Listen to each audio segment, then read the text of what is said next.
So as a brief introduction, at fundamental level, a laser is a device that stimulates particles to emit light at precise wavelengths and amplifies this light. Fluorescence is the fluorescence is the absorption of light and the subsequent emission of light, normally to a higher wavelength than the absorbed radiation. This demonstration will consider laser-induced fluorescence. So a key challenge faced in tackling cancer is that tumour tissue is not always easily discernible from regular tissue. To ensure proper recovery of the patient, tumours and all margins must be removed. If any trace of the tumour remains, it's possible that the tumour could come back and regrow.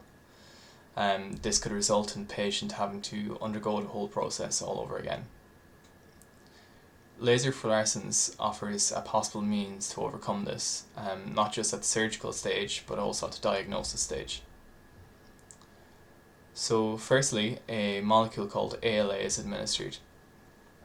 ALA is a molecule that occurs naturally in the body and plays an important role in the production of hemoglobin. As part of this process, this gradually forms protoporphyrin 9, also called PP9. PP9 is of particular interest in this demonstration as PP9 is a natural fluorophore, so it naturally fluoresces. More importantly, PP9 also has a tendency to accumulate in tumour tissue, particularly over regular tissue.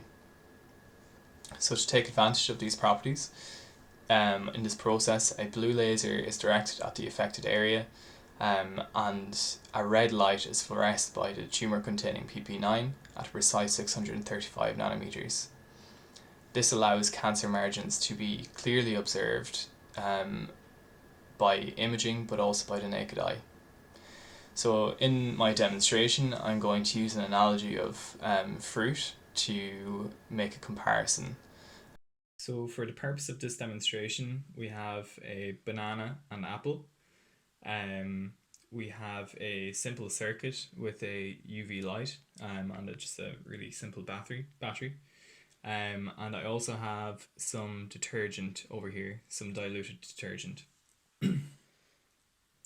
So the fruit here is going to be analogous to human tissue.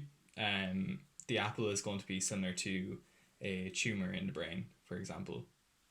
So if we turn off the light, we'll be able to see fluorescence occurring in this fruit.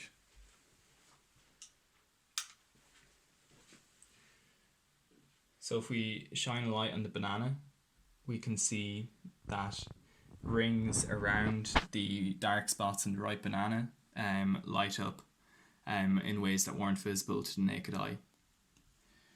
And then if we shine the light on our apple, I've put some detergent on the apple to simulate PP9. So if I shine the light on this, we can clearly see what will be tumour material lighting up, and the margins are clearly visible.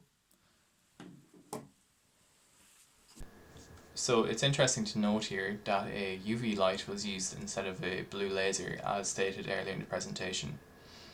The result of this is when we shine the UV light on the banana, for example, we see these blue rings visible. This is because UV light is instant onto banana.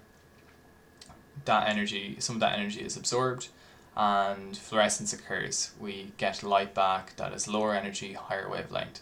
We've gone from UV light to blue light.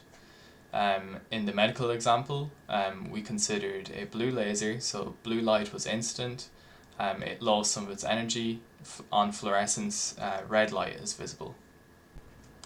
So when considering laser-induced fluorescent visualization in a medical and particularly surgical environment, the working principle is very similar.